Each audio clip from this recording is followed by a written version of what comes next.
Very very good evening. तो सवेरे तुम्हें पढ़ा गया conventional fuel supply and fuel injection system. Conventional system में क्या है कि जो फ्यूल पंप है, हाई प्रेशर पंप, ये बॉस का वी पंप है, रोटरी पंप यहाँ पर पड़ा हुआ। ये इसकी ड्राइव शाफ्ट है जो आगे गियर से लग के कैम शाफ्ट से ड्राइव ले रही है। तो फ्यूल का pressure is depend on engine load. Engine पे जितनी जैसे जैसे इंजन की आरपीएम बढ़ेगी फ्यूल का प्रेशर बढ़ेगा, और प्रत्येक इंजेक्टर में उसी हिसाब से इंजेक्शन प्रेशर बिल्डअप होगा। इस इंजेक्टर का जो कन्वेंशनल इंजेक्टर यूज होते थे, इनका जो प्रेशर था 160 to 170 kg पर सेंटीमीटर स्क्वायर, मतलब स्क्वायर सेंटीमीटर, एक स्क्वायर सेंटीमीटर में 160 kg का बल।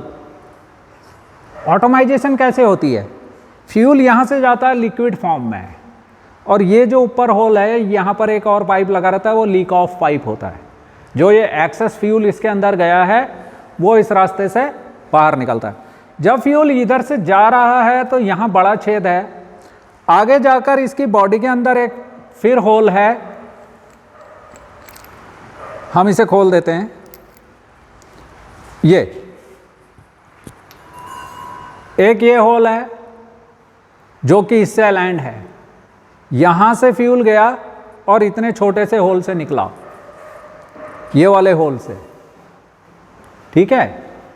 और ये वाला होल अलाइंड है यहां ये बीच वाले होल से, दिख रहा है उसमें? इसमें दो होल दिखाई दे रहे हैं, दो होल हैं यहाँ पर, डबल पिन होती हैं जो इसकी टूट चुकी हैं, इसलिए ये इंजेक्टर यूएस हो गया है, यूएस हो गया, अनसर्विसेबल हो गया। बट ये कबाड़ नहीं है, ये टेक्नोलॉजी है, ये तुम्हें डेमोन्स्ट्रेशन तुम्हें दिखाने के लिए है, ठीक है। ये हमारे लिए उतना ही वैल्यूएबल है जितना ये वर्किंग के टाइम पर था, क्योंकि हम इसी से तुम्हें पढ़ा रहे हैं और इससे ही दिखा रहे हैं कि कैसे कैसे फ्यूल ऑटोमाइज होता है। यहां से ज़्यादा फ्यूल गया, इतने छोटे से होल से निकला, तो क्या हुआ?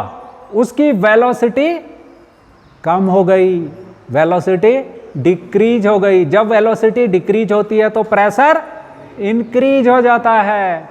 प्रेशर इंक्रीज हो गया और फर्दर इस होल से गया, इस होल से जाकर वो इसके अंदर चला गया, यहां चला गया, पर वो निकलेगा यहां से, निकल नहीं सकता। उसके ऊपर एक ये पिन है, ये पिन जब उठेगी, ये देख रहे हो, ये पिन, इसने इसके आगे जो तीर सा निशान बना है उसने यहां पर एक होल को बंद करके रखा है।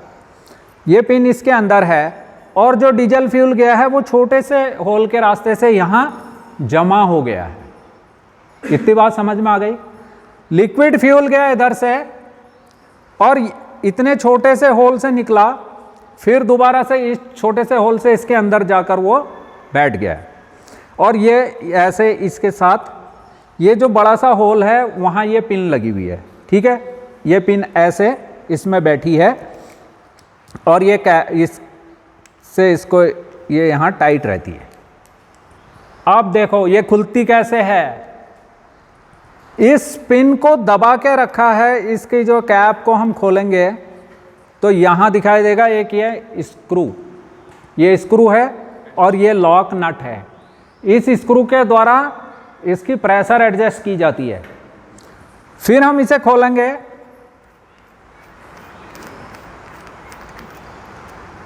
तो यहां है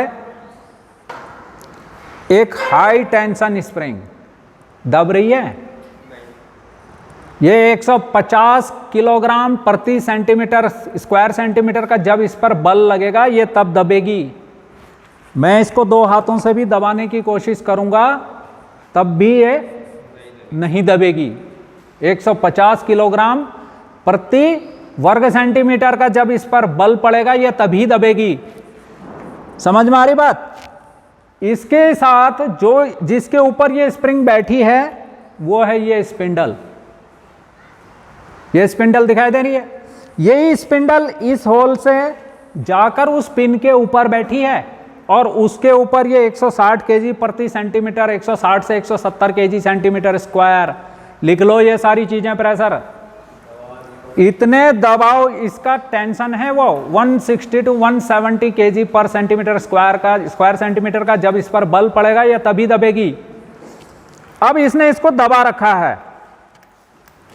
जब यहां पर प्रेशर 160 केजी पर सेंटीमीटर स्क्वायर का होगा तभी वो पिन ऊपर को उठेगी, और उसके ऊपर को तब उठेगी जब ये स्प्रिंग दबेगी।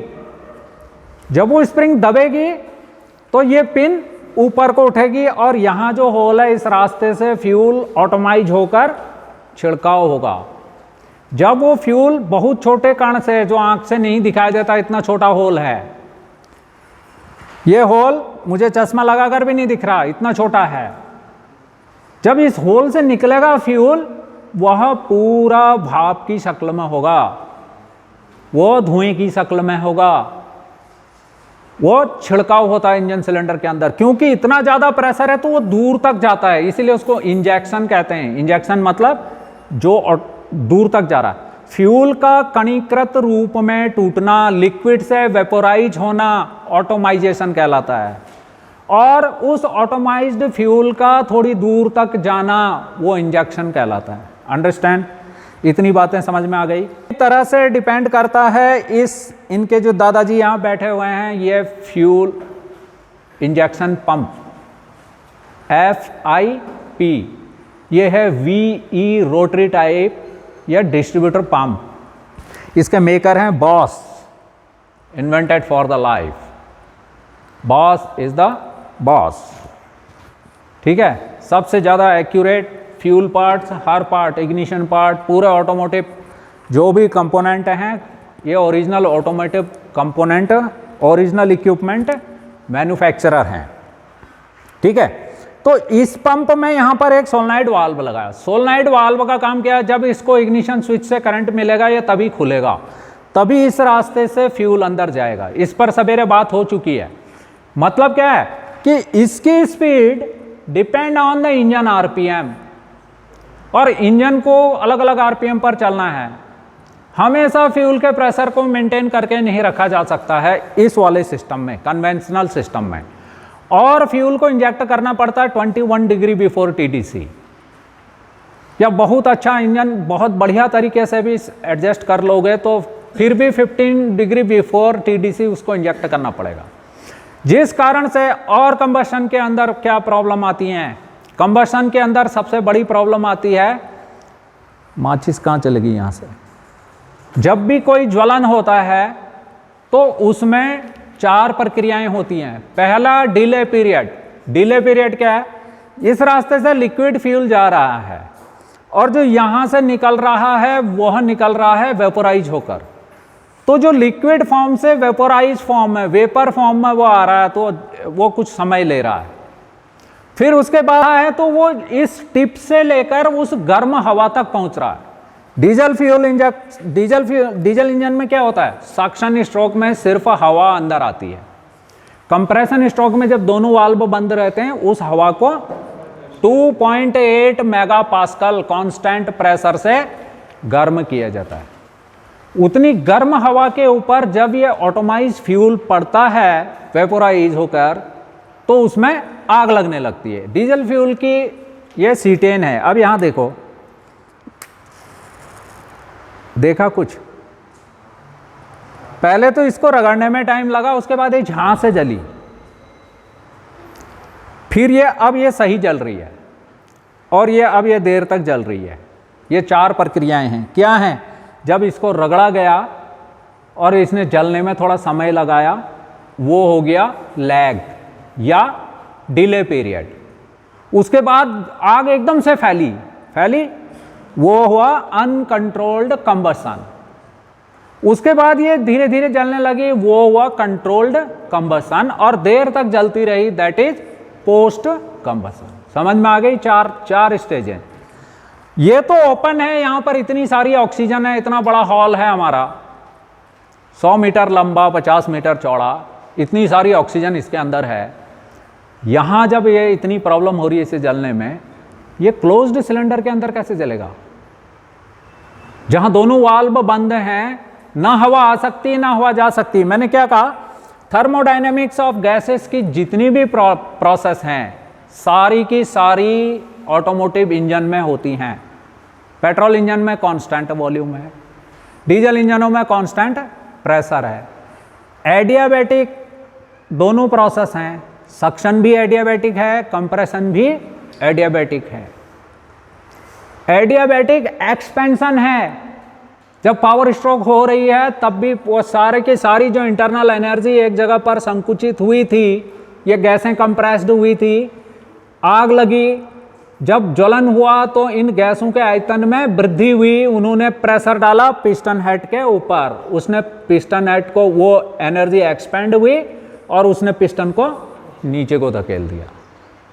वो सारा प्रेशर पिस्टन हेड के ऊपर जो मिला था वो सीधे कनेक्टिंग रॉड के द्वारा क्रैंकशाफ्ट को चला गया और क्रैंकशाफ्ट तेजी से घूमने लगी। This is power stroke. और सारा प्रोसेस है साइक्लिक प्रोसेस। फर्स्ट प्रोसेस है suction, second compression, at the end of compression the third process is combustion.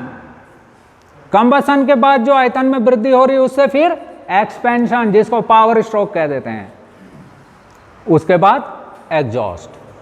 Cyclic process भी इसमें पूरा हो रहा है, कांस्टेंट वॉल्यूम भी है, कांस्टेंट प्रेशर भी है, एडियाबैटिक कंप्रेशन भी है और एडियाबैटिक एक्सपेंशन भी है।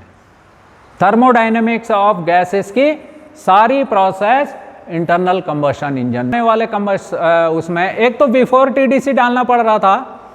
कंबशन जब होता है इंजन सिलेंडर के अंदर तो उस समय बहुत अधिक तापमान पैदा हो जाता है और कंबशन के वक्त बहुत आवाज़ आती है। जब तुम घर में गैस जलाते हो, गैस को तेज कर देते हो तो आवाज़ आती है ना, साँ की आवाज़ आती है, अंदर हो रही है, वहाँ इकोइंग भी हो रही है। इसीलिए इंजन जब स्टार्ट होते हैं तो इतनी आवाज़ आती है, वो आवाज़ होती है कंबशन की। उसमें कुछ आवाज़ें ऐसी होती हैं जो कि डेटोरिएट कर सकती है इंजन को, नॉकिंग, उसी को सेंस करने के लिए नॉक सेंसर लगा जाता है। अभी तो मैंने तुम्हें खाली इंट्रोडक्शन दिया था सेंसरों का। अभी सेंसरों में कितनी तारें होती हैं? 2 तार वाले सेंसर है, 3 तार वाले हैं, 4 तार वाले, 6 तार वाले हैं। एक ही सेंसर के साथ 2 सेंसर हैं। उनमें कौन सी रेफरेंस वोल्टेज है, कौन सी सिग्नल की तार है, कौन सी ग्राउंड है, किस पे 12 वोल्ट आ रहे, किस पे 5 वोल्ट जा रहे, कैसे जा रहा है, वो बाद में बात करेंगे। काम नहीं होगा वो, अगर वो ठीक नहीं है तो उसको कैसे, उसकी रेजिस्टेंस को कैसे चेक करना, उसे खोलना कैसे, उसे लगाना कैसे, इस पर हम बाद में बात करेंगे। पहले थ्योरेटिकली ये चीज़ें समझ में आ जाएं कि वो काम कैसे करता है। ठीक है, एकदम से सारी चीज़ें नहीं पढ़ाई जा सकती हैं, कोई भी चीज़ें स्टेप वाइज स्टेप चलती हैं आगे को।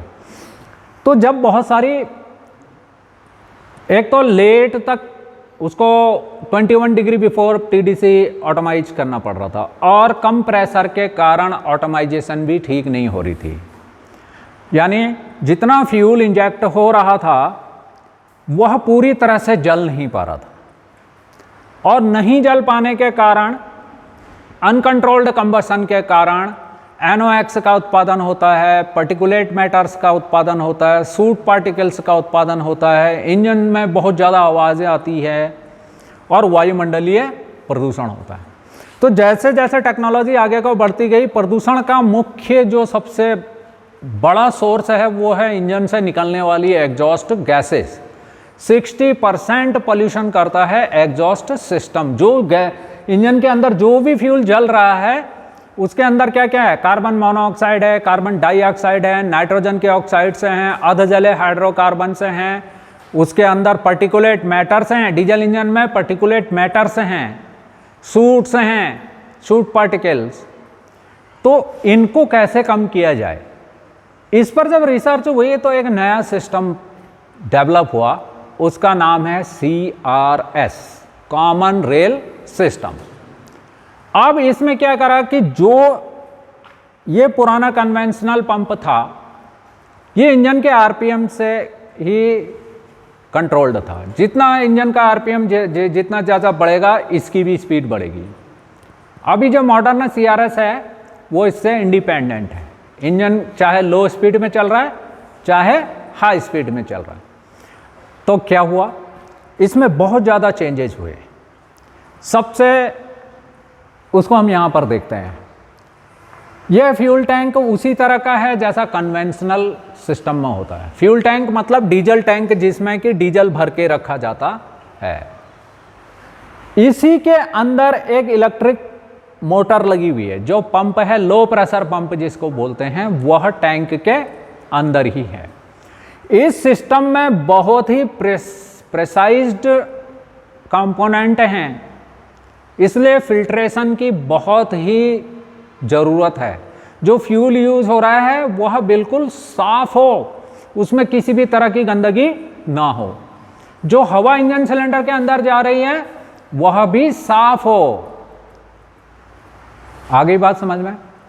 और क्या क्या चेंज हुए हैं कि जो पुराने वाले थे वो नेचुरली एस्पायरेटेड इंजन थे, वो इंजन की सक्शन के आधार पर ही उसमें हवा भरी जाती थी इंजन सिलेंडर के अंदर। परंतु आजकल के इंजन जो CRS हैं, चाहे जो CRS नहीं भी हैं, जो जिनमें इस टाइप के पंप भी लगे हुए हैं BS3 में, जो 2014 के मॉडल की गाड़ियां हैं, 2013-14 के, उसमें अभी भी ये रोटरी पंप, VE पंप लगे हुए हैं। जो भी TDI इंजन है उनमें यही पंप लगे हुए हैं। ये बहुत ही एक्यूरेट पंप है, ये भी 900 बार का प्रेशर बनाता है, ठीक है। और ये इसका मेंटेनेंस भी बहुत आसान है और ये ख़राब भी नहीं होते हैं। मेरी गाड़ी को 10 साल हो गए हैं, वो अभी भी फर्स्ट क्लास 23 का KPL दे रही है। 1 लीटर में 23 किलोमीटर जाती है। मुझे और क्या चाहिए, ठीक है। तो ये भी बहुत अच्छा पंप है। परंतु मेन क्या चीज़ है, पॉल्यूशन को अंडर कंट्रोल रखना है, पॉल्यूशन अंडर कंट्रोल। तो इस सिस्टम में क्या किया, अब इसके ऊपर ज़्यादा लोड ना पड़े, इसकी जगह पर एक दूसरा पंप लगा दिया। पहला पंप लगा टैंक में, यह है लो प्रेशर पंप। यहाँ पर एक प्री फिल्टर लगा है जो 5 माइक्रोन तक की गंदगी को साफ कर लेता है। नोट कर लेना अच्छी तरह से, 5 माइक्रोन तक की गंदगी को यह प्री फिल्टर साफ करता है। यहाँ से यह डीजल को खींच के एक दूसरे फिल्टर में डालता है। यह फिल्टर 2 माइक्रोन तक की गंदगी साफ करता है। इसी के साथ फ्यूल वाटर सेपरेटर लगा रहता है। फ्यूल क्या है, C10 है, ये हाइड्रोकार्बन है। पानी बनने का इसमें गुण है, कार्बन भी है, हाइड्रोजन भी है, वायुमंडल में ऑक्सीजन भी है। समझ में आ रही बात। हाइड्रोजन और ऑक्सीजन क्रिया करके पानी बना देंगे H2O। तो फ्यूल से पानी को सेपरेट करने के लिए यहाँ पर एक नॉब लगी हुई है और यहाँ पर एक इंडिकेटर रहता है जो बता देता है कि इसमें पानी होने लग गया है। इसे लूज करेंगे तो तब तक खुला छोड़ेंगे जब तक कि डीजल ना गिरने लग जाए। जब डीजल गिरने लगे तो इसे टाइट कर दो, ये पानी अपने आप निकल जाएगा, निकालना पड़ेगा। ये फ्यूल वाटर सेपरेटर भी है और ये 2 माइक्रोन तक की गंदगी को साफ करता है। यहाँ से जो फ्यूल निकलता है वो जाता है हाई प्रेशर पंप में। हाई प्रेशर पंप में सिर्फ 2 वाल्व हैं, देख रहे हो। एक है, ये गया इधर से लो प्रेशर, ये जो पीला वाला है ये है लो प्रेशर, ठीक है। ये यहां से अंदर घुसा। अब हाई प्रेशर पंप ने इस फ्यूल को, हाई प्रेशर पंप जो कि ज़्यादा प्रेशर को मेंटेन कर रहा, ठीक है, यह इसको फ्यूल को भेज देता है कॉमन रेल में और जो इसमें एक्सेस फ्यूल होता है वो वापस आ जाता है फिर से टैंक में। पंप हमेशा ज़रूरत से ज़्यादा फ्यूल लिफ्ट करता है। क्यों करता है? क्योंकि आगे फ्यूल लाइन में किसी भी तरह की ब्लॉकेड ना हो, कोई एयरलॉक ना हो। आजकल के इंजनों में जैसे ही हम इग्निशन स्विच को ऑन करते हैं तो जो इंस्ट्रूमेंट पैनल है उसमें जो फ्यूल का मीटर है जो फुल बता रहा है, टंकी को फुल बता रहा है, हाफ क्वार्टर बता रहा है, हाफ बता रहा है, फिर जरा सा बता रहा है, यानी 3/4, हाफ, क्वार्टर और एम्प्टी। उसमें 4 खाने हैं। तो वहाँ पर एक केन का साइन बनता है, वो फ्यूल पंप ऑन होता है और सारी लाइन को फुल कर देता है। पर जब इंजन स्टार्ट करते हैं तो यह हाई प्रेशर पंप भी चलने लगता है। हाई प्रेशर पंप को अब ज़्यादा काम करना ही नहीं है क्योंकि फ्यूल लाइन पहले से ही कैलिब्रेटेड है। तो यह अब जो इस रेल का प्रेशर है ये अलग अलग होता है। ये 1600 से 2200 बार तक होता है। कितना? 1600 से 2200 बार। आजकल का मैं तुम्हें लेटेस्ट बता रहा हूं BS6, from BS3 to BS6। 1600 बार, किसी का 1800 बार, किसी का 2000 बार, और डेल्फी का या फिर डेंसो का, कॉन्टिनेंटल का, बहुत सारे लोग इस तरह के फ्यूल इक्विपमेंट बनाते हैं। Boss, Delphi, Denso and continental. ठीक है, तो सबके सिस्टम का अलग अलग प्रेशर होता है। तो मैं यहाँ पर सबको जोड़ के बता देता हूँ, 1600 से 2200 बार तक का इस रेल में प्रेशर बनता है। रेल क्या होती है? वो जिसमें तुम सफ़र करते हो, वो रेल पर चलती है, वो पटरी पर चलती है, और वो ट्रेन होती है क्योंकि उसमें बहुत सारे डिब्बे, उसमें एक इंजन है और फिर उसके पीछे कंपार्टमेंट हैं, तो वो ट्रेन हो गई। जैसे valve train, power train. Power कहाँ से पैदा हो रही है, कैसे हो रही है? फ्यूल ये अंदर जा रहा है, हेड सिलेंडर में स्प्रे हो रहा है, फ्यूल जल रहा है, दबाव कहाँ डाल रहा है? पिस्टन के ऊपर। जो पिस्टन के ऊपर दबाव मिल रहा है वो कहाँ से? कनेक्टिंग रॉड द्वारा क्रैंकशाफ्ट को जा रहा है। अब क्रैंकशाफ्ट घूमने लगी तो वो पावर ट्रेन बनी। इसी तरह से एक गियर ड्राइविंग गियर है, दूसरा गियर ड्रिवन गियर है, मगर वो दूसरे के लिए ड्राइविंग गियर है, तीसरा गियर ड्रिवन गियर है। प्राइमरी शाफ्ट का जो है वो ड्राइविंग है और ले शाफ्ट वहाँ पर ड्रिवन है। फिर ले शाफ्ट का दूसरा गियर ड्राइवर गियर है और मेन शाफ्ट का ड्रिवन गियर है। वो गियर ट्रेन बनी। इसी तरह से केम शाफ्ट, उसके साथ टेपट लगा, पुश रॉड लगी, रॉकर आर्म और फिर वाल्व आया, तो वो वाल्व ट्रेन बनी। समझ में आ रही बात? तो रेल क्या है? ये एक कॉमन, बहुत ही निकिल क्रोम वैनेडियम स्टील की बहुत मजबूत एक ट्यूब है, खोखली ट्यूब है, मजबूत ट्यूब है जो कि 2200 से 2400 बार का प्रेशर सहन कर सकती है। इतने प्रेशर पर यह टूटेगी नहीं, क्रैक नहीं होगी। बहुत होता है 2200 बार। एक बार बराबर रामकृष्ण 100 किलो पास्कल। अंडरस्टैंड? एक बार बराबर 100 किलो पास्कल। 2200 बार बराबर कितना मेगा पास्कल? हो गया, छोड़ो उसको। इतना प्रेशर ये सहन कर सकती है रेल, ये जो ट्यूब है। 4 सिलेंडर का इंजन है तो यहां से 4 इंजेक्टरों के लिए हाई प्रेशर पाइप जा रहा है। अगर ये 6 सिलेंडर की रेल है तो इसमें 6 इंजेक्टरों के लिए जा रहे हैं, पर एक इसमें हाई प्रेशर पंप से आ रहा है और एक जो इसमें ज़्यादा प्रेशर हो गया वो रिलीफ भी हो रहा है। अब इस प्रेशर पर, इस रेल पर प्रेशर को मेंटेन करने के लिए, उस प्रेशर की सूचना देने के लिए क्या चाहिए? रेल प्रेशर सेंसर चाहिए। तो ये लगा हुआ है रेल प्रेशर सेंसर जो कि कैलिब्रेटेड है।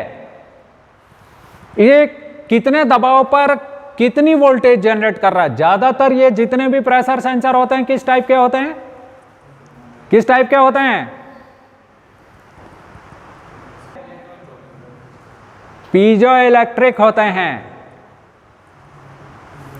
जरा तो ये रेल प्रेशर सेंसर ECU को सूचना दे रहा है कि इसके अंदर 2200 बार का प्रेशर हो गया है। ECU ने तत्काल ये प्रेशर रिलीफ वाल्व है, यहाँ पर कुछ इसको DRV बोलते हैं, डीजल रिटर्न वाल्व बोल देते हैं, बट ये प्रेशर कॉन्शियस वाल्व है। यहाँ पर PCV लिखा है तो प्रेशर कॉन्शियस वाल्व है। इस वाल्व को भी जब तक यहाँ से पल्स नहीं मिलेगी तब तक यह खुलेगा नहीं। तो ये किस टाइप का वाल्व होगा? किस टाइप का वाल्व होगा ये, जिसको पल्स मिलती है और खुलता है? जोर से बोलो। ये सोलेनॉइड वाल्व है, इसको जब पल्स मिली तब ये खुला और यहाँ का जो एक्सेस प्रेशर था वो रिलीफ होकर वापस टैंक में चला गया। तो इसको अब इंजन के RPM से कोई मतलब नहीं है। इसे एक लो प्रेशर पंप लगातार सप्लाई दे रहा है, उसी लो को हाई प्रेशर पंप हाई कर दे रहा है। और कॉमन रेल में चाहे 1600 बार का है, 1800 बार का सिस्टम है, 2000 बार का सिस्टम है या 2200 बार का सिस्टम है, उतना प्रेशर इस कॉमन रेल में हमेशा बना हुआ है। क्यों बनाया जा रहा है इतना प्रेशर? अभी थोड़ी देर पहले तुम्हें मैंने ये इंजेक्टर बताया कि इसमें 160 kg/cm² का प्रेशर है।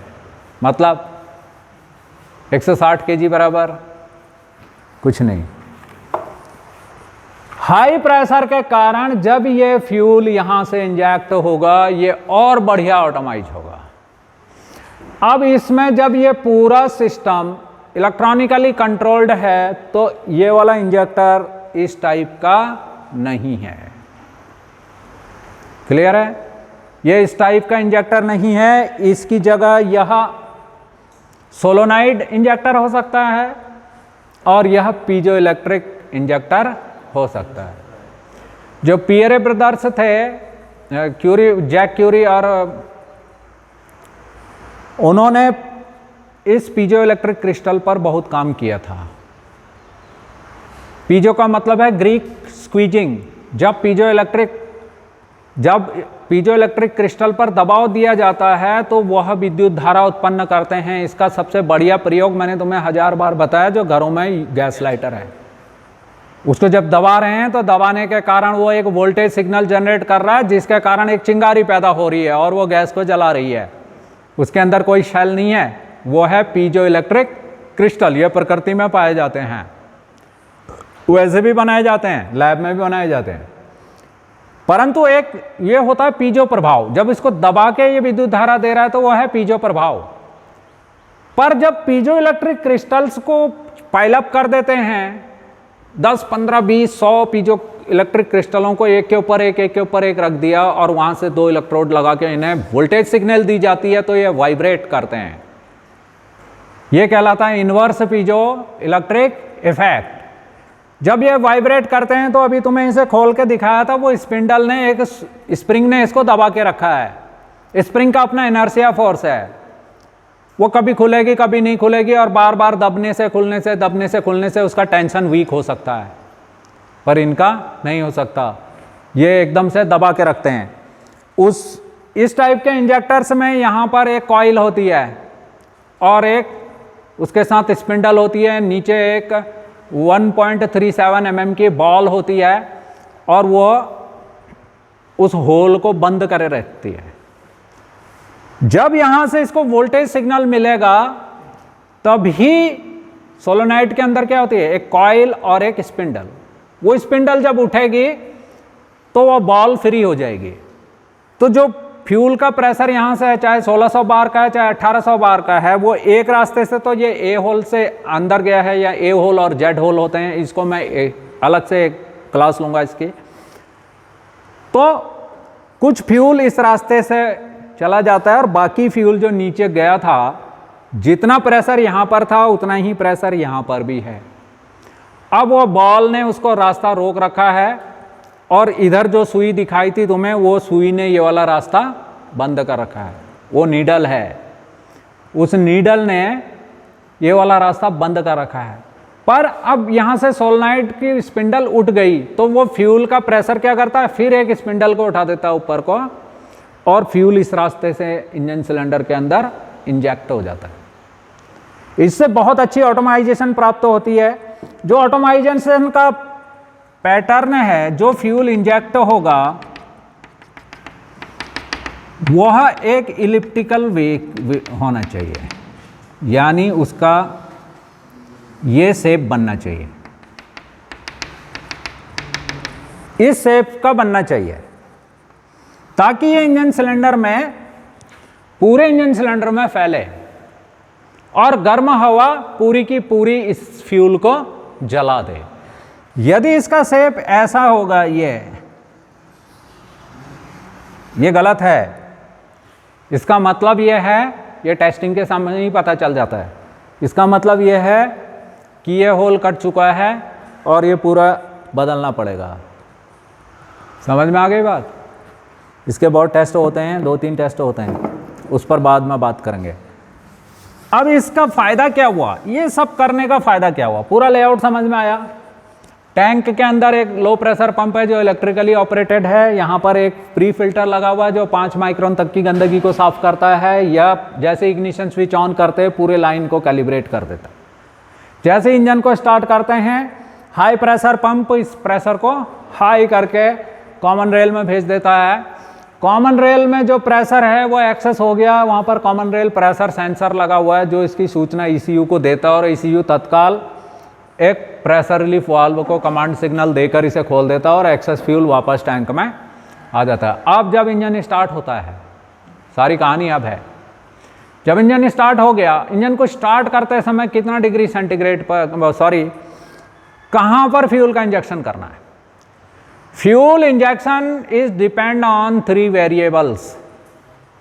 जो फ्यूल इंजेक्शन है वह 3 वेरिएबल्स के ऊपर डिपेंड करता है। फर्स्ट क्या है, टाइमिंग ऑफ इंजेक्शन स्टार्ट, कब इंजेक्शन स्टार्ट करना है।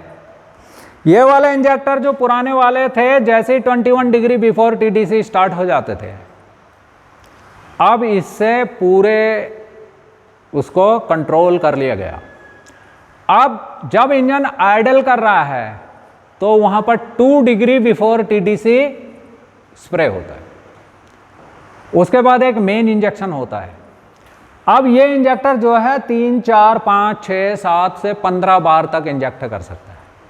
यह इंजेक्टर तभी करेगा जब इसको पल्स मिलेगी ECU से। ECU इसको तभी पल्स देगा जब यह सूचना लेगा क्रैंक स्पीड सेंसर से, crankshaft position sensor, cam phase sensor, accelerator pedal sensor, vehicle speed sensor. Vehicle speed sensor ये बताएगा कि वाहन चल रहा है या खड़ा है। इंजन कूलेंट टेम्परेचर और ऑक्सीजन सेंसर के कल मैंने कैलकुलेशन कराई थी। यह एक्सीलरेटर पैडल कैसे काम करता है बताया था। टर्मिनल 1 से ECU से कनेक्ट आया हुआ है, टर्मिनल 2 ग्राउंड है, टर्मिनल 3 आउटपुट है जो कि वापस ECU को जा रहा है। एक्सीलरेटर पैडल दबा है तो इसका मतलब है कि फ्यूल की ज़्यादा रिक्वायरमेंट है। एक्सीलरेटर पैडल दबा नहीं है तो इसने अपनी मर्जी से करना है, आइडलिंग में रखना है। तो पायलट इंजेक्शन होगा 2 degree before TDC, main injection होगा at TDC, then post injection होगा 4 डिग्री आफ्टर TDC। यह तो पहले वाले जनरेशन में। अब वाले जनरेशन में क्या होता है, ऐसा करने से क्या होता है, ऐसा करने से NOx को रिड्यूस कर दिया जाता है, फ्यूल की मात्रा कम लगती है, कंबशन से होने वाली आवाज़ों को ख़त्म कर दिया जाता है, जो सूट का पार्टिकल बनते हैं उनको भी कम कर दिया जाता है, और जो पार्टिकुलेट मैटर बनते हैं उन्हें भी कम कर दिया जाता है थोड़े से फ्यूल में। इसीलिए आजकल की गाड़ियों के एवरेज बहुत ज़्यादा हैं, जिनमें भी ये एवरेज लगा रहता है डीजल इंजन में, ये 23 से 32 किलोमीटर तक का एवरेज देते हैं। 1 लीटर में या 23 से 32 किलोमीटर तक चलते हैं। मेरी गाड़ी तो अभी भी 23 किलोमीटर तक जाती है, जबकि उसको 10 साल। तो इसमें 3 बार इंजेक्शन, जो पहला होता है उसको कहते हैं पायलट इंजेक्शन, उसमें फ्यूल की बहुत थोड़ी सी मात्रा दी जाती है। इस पर हम नेक्स्ट क्लास में बात करेंगे। So it's enough for the day. Have a great day.